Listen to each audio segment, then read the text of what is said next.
귀한 찬양 감사합니다. 지난주에 우리 화요일에 우리 총회 정상화를 위한 이 모임이 순회되는 가운데 우리 경남 지역에 있는 한 8교회 정도가 또 우리 교회 중직자들과 헌신하는 가운데 모여서 이렇게 총회 정상화를 위해서 모임을 갖는 그런 시간을 갖고 있었는데, 그리고 어제 이제 토요일에 서울 예언교회에서 총회 중심에 신년 할애를 한다고 해서 제가 화요일만 해도 멀리 가야 될 일이고 날도 추운데 가겠나 하는 생각을 가졌는데, 제가 본의 아니게 경남 지역의 대표가 되면서 거기에 함께 해서 또 같이 기도하고 같이 시간을 가져야 되겠다, 그 장로님들이 말씀을 드리고 어제 제가 갔다가 이제 돌아오게 됐는데, 이제 저가 비행기를 찾아야 되니까 새벽처럼 나갔다가 또 오후에는 다 마치고 왔는데도 공항에서 한 2시간을 기다려야 되는 그런 이제 비행기를 타고 갔다가 오면서 제가 문득 그 모임에 참석해서 총회장이나 많은 분들이 참 그동안 우리가 왔던 이야기를 하면서 개혁하고 새로 정상화되도록 시작해야 된다, 이런 중심 이야기를 하면서 참 마음속에 내가 이 자리에 잘 왔구나, 그런 마음을 가지면서 무슨 생각이냐니까, 옛날에 어떤 교인이 서울에서 비행기를 타고 부산까지 매주마다 예배로 내려온다는 이야기를 들은 적이 있는데, 이래서 올 수 있겠구나, 이래서 서울에서도 비행기를 타고 부산까지 와서 은혜 받고 돌아갈 수 있겠구나, 그런 생각을 제가 문득 하게 되었습니다. 오늘 예배하는 시간이 여러분의 걸음이 정말 잘 온 시간이고 정말 소중한 시간이고 너무나 다른 것보다 가치 있는 시간이 이 예배고 말씀의 시간이구나, 그런 축복을 함께 누리는 귀한 시간이 될 수 있기를 주의 이름으로 축원합니다.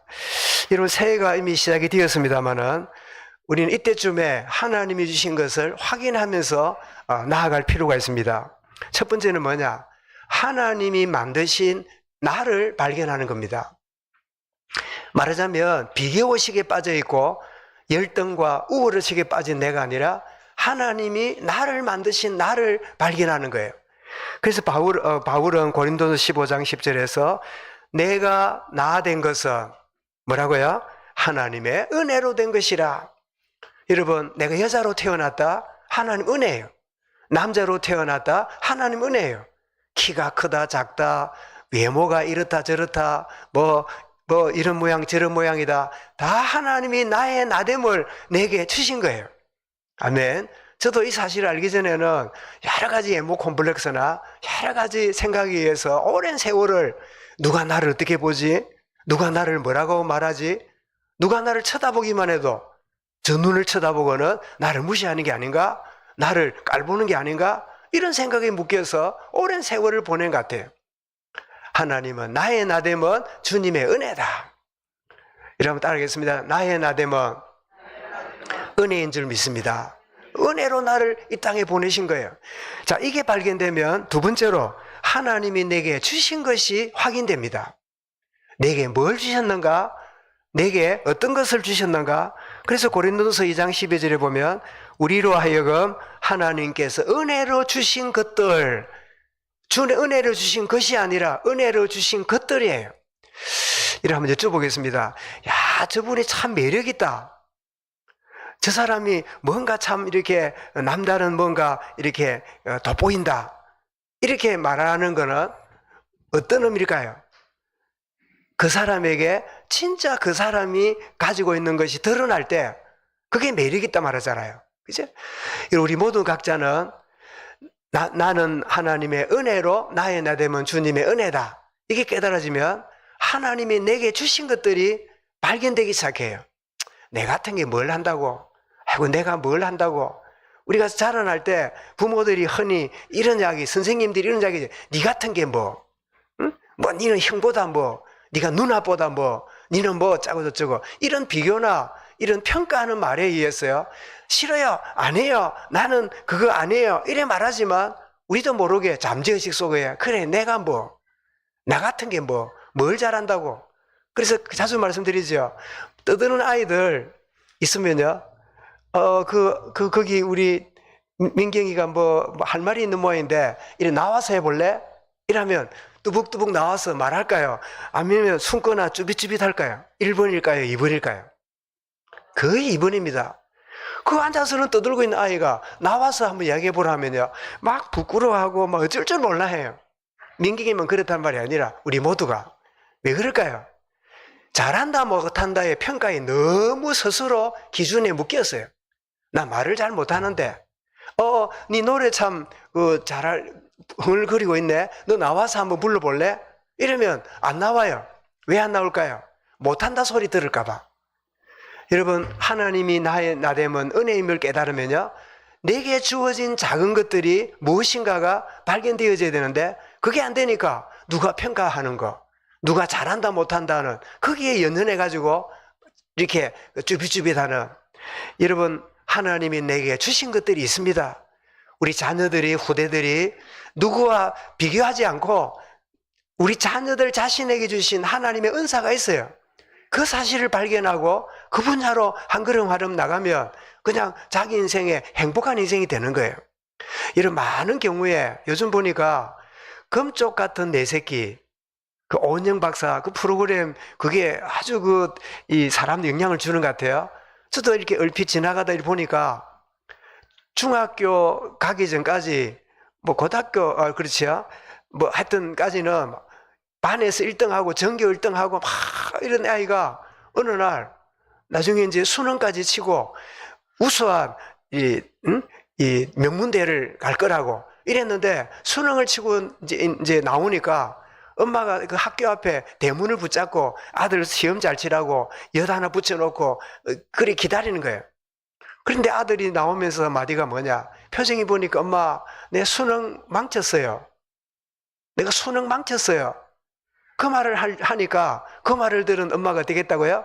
아, 그래, 괜찮다. 그래, 수고 많았다. 사람이 실수할 수도 있고 뭐 이럴 수도 있지. 엄마는 그럴 이유가 없어. 자랑스러운 아들 좋은 점수 따가지고 이번에 명문대 보내면 친척들과 남편 일찍 죽고 홀로 사는 나에게 아들이 훈장이라 자랑하려고 지금 준비하고 있는데, 아들이 수능 망치다 그러니까 엄마가 뭐라냐 하는 말이, 집안 창피다 하면서 집안 사람들에게 내가 뭘 말하겠냐고 이런 말을 하는 순간에 애가요, 마음에 큰 충격을 받아 그때부터 자폐가 돼버린 거예요. 완전히 인생이 무너져 버린 거예요. 이게 뭘까요? 여러분, 나의 나됨을 알지 못하고 자꾸 어디 기준에 맞춰 살려고 하고 그러다 보면 진짜 나에 있는 걸 놓쳐버리는 그런 인생이 되는 거예요. 자, 나는 하나님이 나의 나됨, 주님 은혜고, 그리고 내게 주신 게 뭔가 작은 것이라도 그 사실을 붙잡고 나아가는 은혜 누리며, 더 나아가서 하나님이 내게 주신 현장이 바로 응답의 자리임을 알게 됩니다. 오늘 여러분, 저와 여러분이 있는 이 자리가 그냥의 자리가 아니라 응답의 시작의 자리입니다. 아멘. 그냥 무심코 있는 자리가 아니라 하나님이 이 시간부터 나에게 응답으로 시작하는 자리예요. 열린 우리 교회가 하나님의 응답이 시작되는 새로운 축복을 주시는 자리예요. 그래서 하나님 주신 것들을 먼저 확인해야지. 이게 마음에 자리 잡지 않으면 누가 나를 뭐라 그러지? 누가 나를 보고 뭐라고 평가하지? 남들이 나를 어떻게 인정하지? 누구를 만나면 저 사람보다 내가 좀 아나 모르나, 많이 가졌나 안 가졌나, 막 이 비교식 속에 이렇게 지내면 나를 다 놓쳐버리고 그저 세상의 물결에, 세상의 흐름에 쫓아다니다가 나중에는 참 우물쭈물하다가 세상을 다 살게 되는 그런 인생이 되지요. 오늘 여러분, 본문을 아마 난생 처음 이 본문을 읽은 분도 있을 거고 뭐 여러 번 듣는 중에 의문을 가진 분도 있을 거예요. 아니, 성경에 무슨 이런 부도덕하고 이렇게 비윤리적이고 이런 내용이 기록되어 있는가? 우리 강영은 성도님 이런 말씀 읽어볼 때 너무 황당 안 합니까? 탁 찾아, 그죠? 세상에 이럴 수가 있느냐? 딸이 2명 있는데 아버지한테 술을 먹여가지고 자식을 임신해가지고 아들을 낳았어요. 아들입니까? 손자입니까? 기가 잘 이래요. 그것도 여러분 성경 안에, 여러분 성경이 뭐지요? 거룩할 성자에 말성경자잖아요. 거룩한 하나님 말씀인데 하나님 말씀이 하나님의 말씀이라며 어떻게 이런 내용이 기록되어 있을까요? 저도 이 말씀을 그 전에 읽기도 하고 또 이러는 가운데 참 이 말씀을 정리하는 마무리하는데 굉장히 제 마음이 불편했어요. 그래서 제가 기도하고 이런 가운데 제게 말씀을 통하여 이 본문이 가져다주는 큰 메시지가 뭐냐? 한번 따라하겠습니다. 우리 가까이에 와 있는 세속의 물결. 이 말을 다르게 말하면 나도 모르게 세속의 물결이 들어와 있다는 거예요. 나도 모르게 세상의 영향 속에 깊이 빠져들어 있는 것을 우리가 알아야 된다. 우리도 모르면 뭐 이런 희한한 일이 아닐지라도 이런 모양 저런 모양 저런 모양으로 여러 모양으로 이러면 되는. 그래서 여러분 뭐 이 가끔씩 보면 큰 고위 공직자가 뭐 장관 될 사람이 뭐 굉장한 자리에 뭐 올라가는 그런 사람들이 뭐 뭐랍니까? 청문회라 그럽니까? 청문회를 하면 막 굉장한 교수였고 학장이었고 막 굉장한 고위직에 있는 뭐 이런 자기의 그 엘리트들인데 그 청문회를 하면 여당에서 뭐 야당에서 그 사람의 막 이런 것들을 들춰내잖아요. 그럼 당신이 옛날 유튜브 할 때 이런 말을 했잖아. 당신이 보니까 이사를 했는데 애들 뭐 어떻게 하려고 위장 이사를 했네. 당신이 도시에 살면서 농촌에 왜 이렇게 땅이 많아? 이러면 전부 다 들춰내면 처음에는 어떻게 합니까? 아니라고. 나는 정당하게 했다고. 나는 또 이랍니다. 아내가 한 줄 나는 몰랐다고. 이러면서 변명변명 하다가 결국 어찌 됩니까? 더 이상 변명할 수 없는 궁지에 몰리면 그때 어떻게 하죠? 후보 사퇴를 하는 그런 경우들을 우리 많이 보았잖아요. 그런데 거기에 크리스찬들이 많아요. 크리스찬들이 많아요. 교회 중직자들이 많아요. 그런데 그들이 왜 그런 일이 있을까요? 우리 가까워에 있는 세속의 물결이 이렇게 우리도 모르게 세속의 물결에 빠져들어가는 것을 우리가 그를 통하여 교훈을 얻는 거예요. 아이고 교인이 돼갖고 아이고 무슨 교인 크리스찬이라면서 이럴 일이 아니라 아무리 크리스찬이고 구원받았고 하나님 은혜 속에 있어도 세속의 물결이 스며드는 것을 여러분 점검하고 확인하지 않으면 그게 깊이 들어가서 오늘 본문 같은 그런 일이 벌어지고 있었구나 하는 사실을 오늘 말씀을 통해서 읽게 되는데요. 여러분 소돔 고모라 땅에서 유황불에 심판받은 롯이 아내는 소금구덩이 되어버리고 두 딸을 데리고 산으로 가서 굴에 들어가서 생활합니다. 놀랍게도 두 딸이 하루 이틀 생활을 하는 가운데 얼마 가지 않아서 가만 있어라. 아버지가 새로운 엄마를 만나갖고 자식을 놓고 아들을 놓으면 걔가 크면 우리가 결혼해가지고 옛날에 건친 결혼했으니까 그래 살 수 있는데 아버지가 나이도 늙었고 뭐 새로운 결혼할 대상이 아니라 그렇다면 돌아가는 머리가 뭐예요? 우리가 젊으니까 아버지에게 씨를 받아가지고 자식을 퍼뜨리면 되겠네 라는 생각을 가지고 두 딸이 의논하니까 조금도 거부감이 없어요. 조금도 반대가 없어요. 그래서 그냥 일치 가지고 일이 벌어지는 게 오늘 본문이에요. 이름 첫 번째로 믿음의 조상 이 아브라함의 조카가 롯이잖아요. 아브라함이 지내는 예배하는 상수리 수풀을 떠나가지고 소돔을 선택했던 롯이잖아요. 그 13장 10절 11절 나오지요. 자, 소돔 멸망으로 모든 걸 다 잃어버리고는 산에 있는 굴에 들어가 생활합니다. 그런데 여러분, 이 굴에 생활할 때 모든 거 좋아가지고 다 가져갔다가 다 잃어버리고 다 아내까지 놓쳐버리고 비참하게 있는 이 굴에 있는 이 롯이 영적 깨달음을 갖는 시간이었다면, 이 자리가 하나님 앞에 서는 시간이었다면 새로운 하나님의 응답의 시작의 시간일 거예요. 여러분, 실패는 실패가 아닙니다. 실패의 이유를 모르는 게 진짜 실패예요. 내가 왜 이런 자리까지 왔는가? 그렇게 좋아하고 모아놨던 재산들 다 놓쳐버리고 이렇게 굴에 들어와서 동물도 아니고 무슨 토끼도 아니고 굴에서 내가 생활하는가 하는 자기를 쳐다보고 비참함을 생각하는 게 아니라 왜 이렇게 되었고 이런 나에게 하나님의 주시는 계획이 뭔가? 이런 깊은 영적 깨달음으로 생각이 정리됐다면 하나님의 새로운 시작을 보는 그 자리가 뭐예요? 그 자리가 굴이에요. 그래서 그 굴은 뭐예요? 하나님의 응답이 시작되는 자리예요. 사랑하는 여러분, 굴에 들어갈 만큼 심각한 상황이 벌어질지라도 그 굴이 자책하고 원망하고 핑계하고 누구 때문이라고 그럴 게 아니라 내가 왜 이런 자리까지 왔는가 하는 사실을 하나님 앞에 내면으로 직시하고 하나님 앞에 서게 되면 그 굴이 은혜의 세계고 그 굴이 하나님의 새로운 출발의 시작이 되는 거예요. 그 근거가 뭘까요? 여러분, 엘리야가 호렙산에 올라가서 굴에 섰습니다. 850명의 이단 선지자들을 불러 이겨내는 큰 기적과 능력의 종이 그 가마귀와 이 가마귀 가져다 주는 물과 고기를 먹으면서 40일 동안 걸어가지고 호렙산에 와서 굴에 떡 얻으니까 할머니 여러분, 물하고 떡 하나씩 먹으면 40일 걸었다.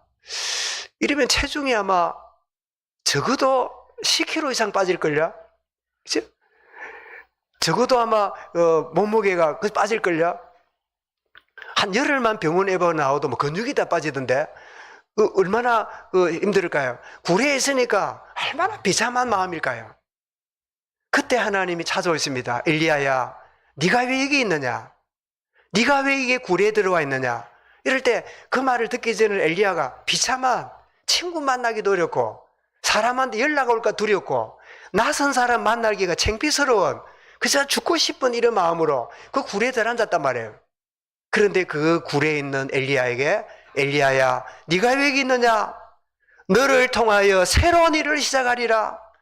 하나님이 바알에게 무릎 꿇지 않는 7,400자를 주겠고 너희의 후계자 엘리야를 세워라. 왕을 바꾸라. 세상을 정복하는 이 놀라운 하나님의 언약의 시작의 자리가 뭐냐? 엘리야가 있던 굴이었어요. 여러분, 영적 깨달음이 있다면 그 굴은 하나님의 응답을 보는 시작의 시간입니다. 여러분, 더 나아가서 이 선지자 에레미야가 시대 굴에 떨어졌잖아요. 그래서 소망이 없고 나가서 메시지 해야 되는데 완전히 그냥 이 군대 이 포로가 돼가지고 꼼짝을 못하니까 언제 죽을지 모르니까 얼마나 답답합니까? 그런데 굴에 있는 이 에레미야에게 하나님 말씀이 임했어요. 그게 뭐죠? 에레미야 33장 1절부터 3절에 시대 굴에 갇혔더니 여호와께서 임하여 가라사대 뭐라고 말씀합니까? 이를 행하는 여호와, 이것을 지어서 행하는 여호와, 여호와가 말하노니 너는 내게 부르짖으라. 네가 알지 못하는 크고 비밀한 일을 너에게 보여주리라. 여러분, 굴이 끝이 아닙니다. 하나님의 새로운 시작이에요. 굴은 옛 사람을 무너뜨리는 자리였고 굴은 새 사람으로 시작되는 출발의 시간이 되는 거예요. 아멘. 여러분, 새해가 시작됐지만 답답한 일이 있습니까? 생각지도 않는 여러분 큰 장애들이 있습니까? 예기치 않는 어쩔 줄 모르는 굴에 갇힌 같은 답답함이 있습니까? 영적 깨달음이 있는 시간이라면 하나님의 새로운 응답과 이전에 알지 못했던 놀라운 인생 전환점이 되는 축복의 자리가 될 줄 믿으시기를 주의 이름으로 축원합니다. 아멘. 아멘 하는 사람은 뭐합니까? 집에 가서 할 겁니까? 집에 가서라도 아멘 하시기 바랍니다. 정말 똑같은 굴인데 영적 깨달음이 있느냐? 비참한 내 겉모습만 보고 있느냐? 이 차이가 있을 뿐이지요. 그런데 굴에 있는 중에 이 롯이 영적 깨달음이 없다 보니까 딸들이 불신앙이 막 세속문화에 젖었던 이 딸들이 막 온갖 작당을 하다가 여러 계획을 세우다가 그 계획이 뭐냐? 오늘 내용입니다. 자, 소돔 고모라에 멸망을 당했고 옛날에 나랑 우리 결혼하려고 했던 사람도 다 유황불로 죽었을 건데 찾아올 리도 없고 그러니까 딱 한 가지 방법은 아버지 술 먹여가지고 우리가 임신해서 그냥 자손을 퍼뜨리는 거다. 이런 머리가 돌아가는 거예요. 롯은 그나마 삼촌 아브라함으로부터 영적 교육을 받았지만 롯의 딸은 소돔에서 태어난 아이들이니까 완전히 세속 문화에 자랐을 거 아니에요. 롯보다 훨씬 더 영적으로 어두운 아이들이겠지요. 여러분, 부모 세대보다 자녀 세대들이 영적으로 연약하다. 그것만큼 비극적인 가족이 없어요. 주님, 나의 믿음을 뛰어넘는 우리 후대들이 되게 해 주옵소서. 나의 영성을 뛰어넘는 우리 후대들이 되도록 주의 역사하여 주옵소서. 우리의 간절한 기도가 되어야 돼요. 내게 있는 문제, 형편 때문에 날 기도하는 애가 아니라 하나님, 부모를 뛰어넘는 하나님, 우리 영적 세대들이 되도록, 후대들이 되도록 주의 은혜를 다하여 주옵소서. 여러분, 언젠가는 이 땅을 떠나야 됩니다. 남은 이후에 우리 후대들이 내가 겪었고 아파하고 고통당하는 그 자리에 머물고 살아가기 원하십니까?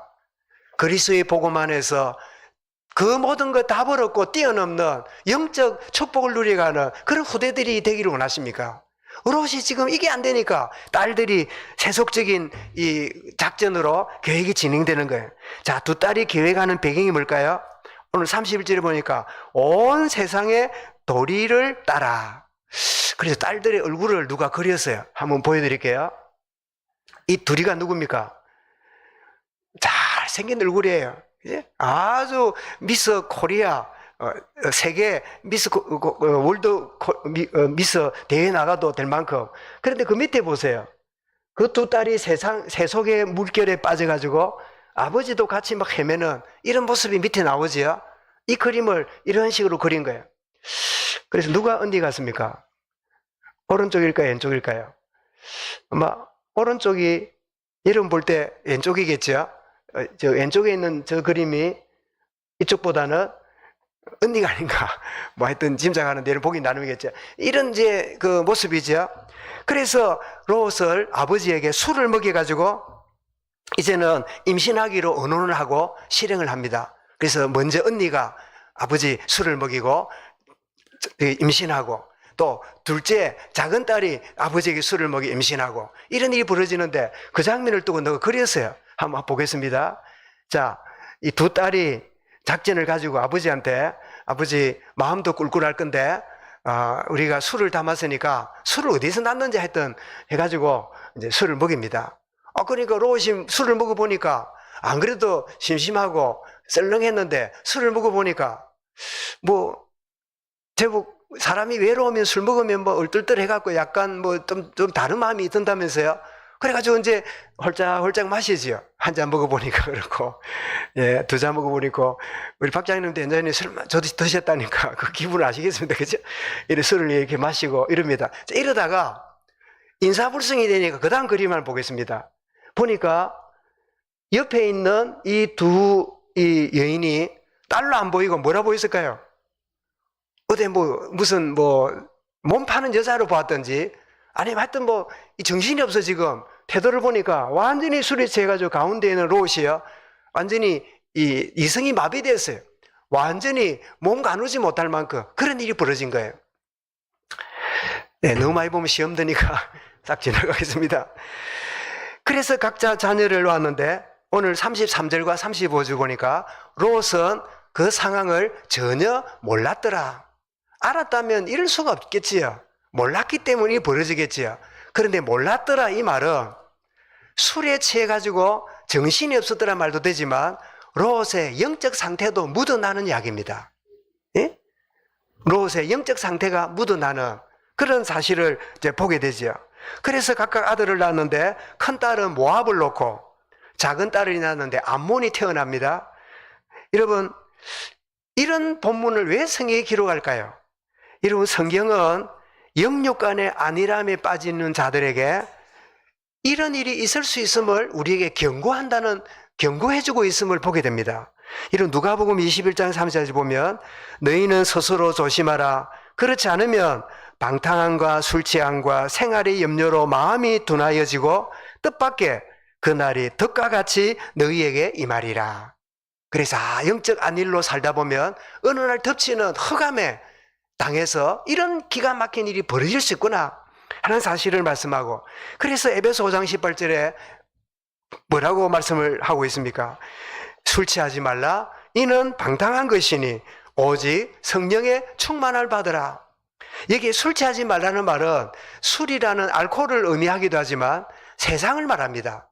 여러분, 세상에 우리 세상 속에서 살고 그래 지내고 이래 하지만 어느 날 점점 처음에는 내가 세상을 관리하다가 좀 지나면 세상과 갈등하다가 어느 날 뭡니까? 세상이 나를 이겨버려요.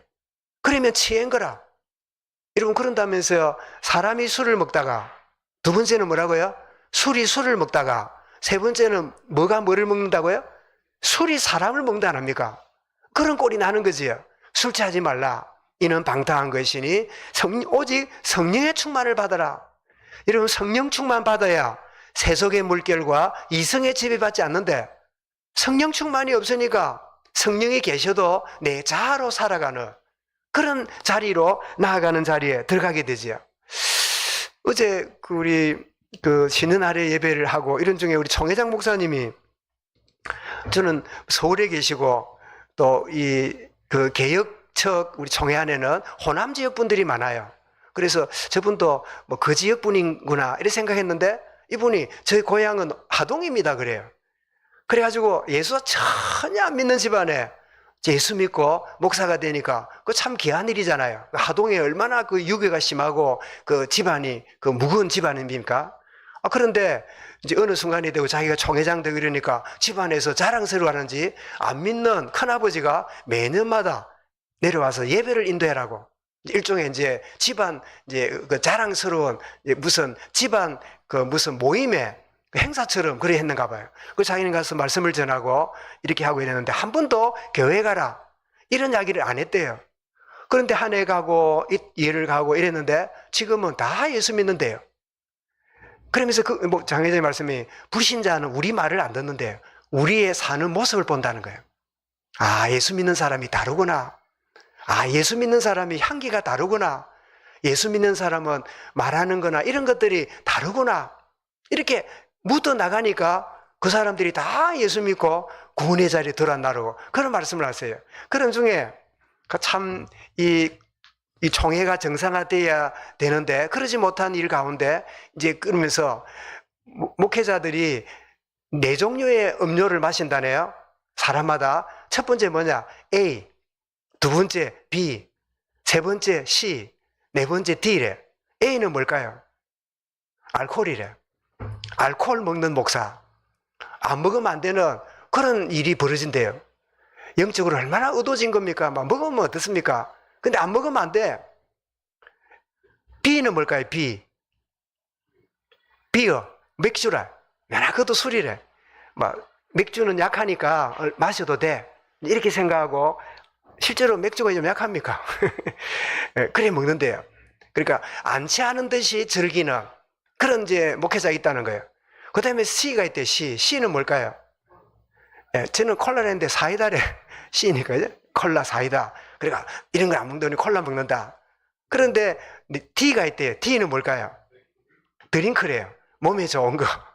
그래서 참 재밌는 표현이고, 어디서 그 총회장님이 그걸 봤는지 ABCD가 있다네요. 그래서 그래서 문제가 뭐냐? 총회 정상화가 왜 무너졌냐? A를 즐기는 사람 때문이라. 그 이야기를 하시려고 이제 예를 들었는가 봐요. 여러분, 이 두 딸이 세속의 계획에 빠지고 그거를 막지 못하고 술에 취해 있는 그 아버지의 이 모습들 볼 때요, 여러분 한번 물어보겠습니다. 롯이 악인입니까? 의인입니까? 롯이 의인이에요. 구원받은 하나님 백성이 맞아요. 날마다 소돔의 불의한 일을 통하여 마음이 늘 아팠더라. 그런 표현이 나오잖아요. 구원받았는데, 하나님의 백성이 맞는데, 내 가까이 들어온 세속의 물결에 어디까지 왔는가를 모르는 거예요. 영적으로는 하나님 믿어요. 어쩌면 예배 시간에는 예배를 잘 드려요. 그런데 삶 속에 들어가면요, 세속의 물결이 워낙 들어다 보니까 남들이 하는 거, 남들이 안 하는 거 하면 죄책감이 있는데 남들이 하니까 죄책감도 없어. 제가 이러다 보니까 어제 제가 이제 2시간이나 비행기가 늦는데, 이 저가 비행기니까 땡기려고 가봤더니 비행기가 없대요. 그 비행기는 그 시간밖에 없대요. 그 2시간을 공항에서 운동하고 기도하고 하다가 책도 보고 있다가 이제 왔는데, 딱 보니까 좀 빨리 나가면 6시 5분 리무진을 탈 것 같아요. 이제 그러면 남산까지 와가지고 우리 이제 151분 버스를 타면 지내오잖아요. 그래서 그걸 놓치면 30분을 또 기다려야 돼. 그래야지 급하게 이제 내려와 보니까 6시 5분 리무진을 탔어요. 타가지고 이제 오는데, 장류를 거쳐 오는데 장류에 아무도 내리고 타는 사람이 없는가 봐. 그래가 장류도 안 거치고 바로 왔어요. 우리 뭐 25분 만에 날라온 거예요. 떡 내리니까 6시 반이라. 그래 길 건너가지고 오니까 151분이 여기 있다 하고 기다려요. 그거 탔어요. 그래가 집에 왔는데 7시도 안 되고 왔어요. 나 공항에서 집에까지 1시간 차도 안 가져간 것도 아닌데 참 하나님 은혜다. 날도 춥고 하니 그러는구나. 근데 문제는 리무진을 타면 8,800원인가 요금을 이제 받는데 그 티켓을 사가지고 해야 되는데 급해가지고 그냥 탔어요. 그래가지고 이제 가만히 보니까 모두가 티켓을 사가지고 올라오는데 저만 티켓을 안 갖고 왔어요. 그 내릴 때 그 기사님 미안합니다. 제가 티켓을 못 사가지고 돈을 드릴게요. 이러니까 기사가 안 됩니다. 그래요. 돈 받으면 그게 이제 CCTV 찍히니까 그게 이제 문제가 돼가지고 그 단속이 되는가 봐요. 그래서 내가 돈 준다는데 안 된대. 그거 어찌해야 됩니까? 장로님 이때 어찌해야 됩니까? 저 던지고 와야 됩니까? 어찌해야 됩니까? 그냥 내려보야 됩니까? 예? 아주 그 짧은 순간에 막 갈등이 되는 거예요. 내가 분명히 돈을 주려니까 돈을 장이 받아도 안 된대요. 그래서 제가 말씀을 드렸습니다. 그럼 기사님 제가 다음에 제가 2장 사가 넣을게요. 그러고는 내려왔어요. 그래서 형님 제가 잘한 겁니까 못한 겁니까? 아니 보니까 그냥 내려도 그 왜 티켓 없나 그 소리도 안 하는 분위기라 그런 생각이 얼핏 들었지만 그 세상이 하는 짓이잖아요. 그래서 아니다. 내가 분명히 내야 되겠고 이런 가운데 그래서 내가 오면서 아직도 마음이 편하지는 않아요. 그렇지만 내가 어쨌든 막 안 내고 막 그냥 슬쩍 지나가도 되겠네. 그런 어떤 속에 빠지진 않으니까 다행인데 그 다음에 언제 갈는 몰라도 내가 2장 사가지고 분명히 넣을 건데 2장 사가 넣게 되면 말씀드릴게요. 여러분 세속의 물결이 오늘날 우리에게 얼마나 자연스럽게 모두가 그럴 경우에는 다 하는 거니까 뭐 어때? 이렇게 해서 세속의 물결이 우리를 침범하고 있다는 사실이죠. 근데 여러분 성경에 보니까 이런 불신앙의 기록들이 성경에 나옴을 보게 되는데요. 아우 아벨을 죽인 가인이 네 동생이 어디 있느냐 이럴 때 내가 동생 지키는 자입니까?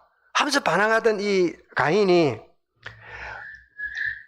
하나님이 표를 줬잖아요. 저주받지 않도록. 그러면 은혜 가운데 서야 되는데 창세기 4장 16절에 보니까요. 가인이 여호와 앞을 떠나서 하나님을 떠나요. 이 말이 무슨 말입니까? 하나님 은혜가 아니라 자기 의지로 살겠다는 거예요. 이런 불신자는 왜 불신자일까요? 자기 의지로 사는 거예요. 예수 믿는 거 말도 안 되는 소리예요. 자존심 상하는 소리예요. 자기를 의지하고 살겠다는 거예요. 여러분 신앙생활도요. 자기 의지를 가지고 살아가면 어느 정도는 믿음 생활이 가능하지만 어느 순간부터 굉장히 갈등이 옵니다. 굉장히 힘듭니다. 그러면서 뭐라고 말합니까? 예수 믿는 게 너무 힘든다고 말해요. 그러나 어느 날 여러분 자아가 무너지고 그 사람이 깨뜨려지면 예수 믿는 거는 너무 쉬워져요. 예수 믿는 건 너무 평안해요. 내가 너에게 평안을 주노니 수고하고 무거운 짐자 다 내게로 오라. 내가 너희를 쉬게 하리라. 이게 신앙이에요. 근데 우리는 뭐래 그래? 신앙생활 힘들대. 이래서 힘들고 저래서 힘든데 속는 겁니다, 여러분. 저도 한때는 하나님의 크신 은혜와 영적 비밀을 모를 때는 신앙생활이 힘든 줄 알았어요. 막 남들 보기 어떻고 누가 뭐라면 막 신경 쓰이고 막 하나님 관계가 아니라 사람 관계 이것 때문에 있으니까 신앙생활이 힘들어요. 혹시 여러분 중에 신앙생활이 힘든다는 분이 있습니까? 그 요인에 제가 포함되어 있다면 저는 용서를 구합니다. 그러나 이해하십시오.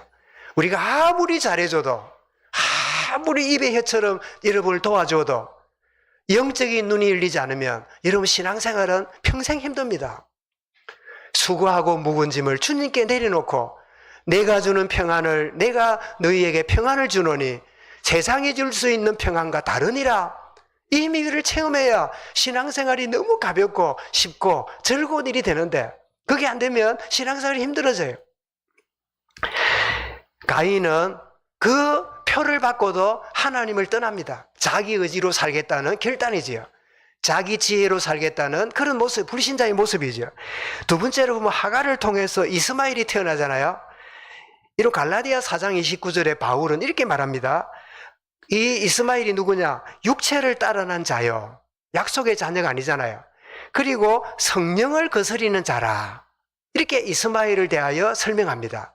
그리고 이번에 태어난 여러분 모압이 누굽니까? 모압은 이스라엘 백성들이 출애굽할 때 광야로 나왔잖아요. 광야로 나온 이스라엘이 막 광야를 지나가니까 거기에 발락이라는 왕이 자기 지역으로 못 지나가도록 의용 선지자를 돈 주고 샀어요. 누굽니까? 발람 선지자를 불러갖고요, 이스라엘 백성을 저주하게 만들었는데, 그 발락이 누구냐? 모압 나라의 왕이에요.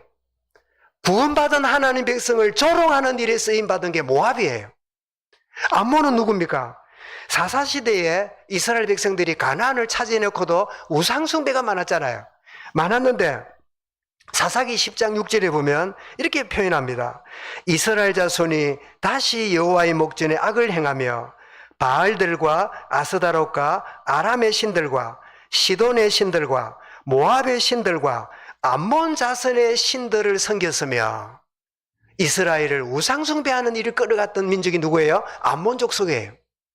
이렇게 이런 로소로 말미암아 태어난 이 모압과 암몬이 그럼에도 불구하고 하나님의 영광과 복음에 쓰임받았다면 허물이 오히려 은혜의 여러분 전환점이 될 건데, 여러분 그런 인생이 있잖아요. 너무나 완악하고 참 그렇게 세상의 사회의 악으로 살던 사람이 획기적으로 주님을 만나고 그 인생이 변화되어서 참 나는 이런 인생이었는데 이런 나를 하나님이 구원했습니다. 내가 어려움을 주고 내게 참 상처를 받고 그런 분이 있으면 제가 물질적으로 갚을 수 있으면 갚겠고, 그렇지 않다면 마음으로 제가 용서를 구합니다. 이러면서 복음을 전하는 사람이 우리 주변에 있잖아요.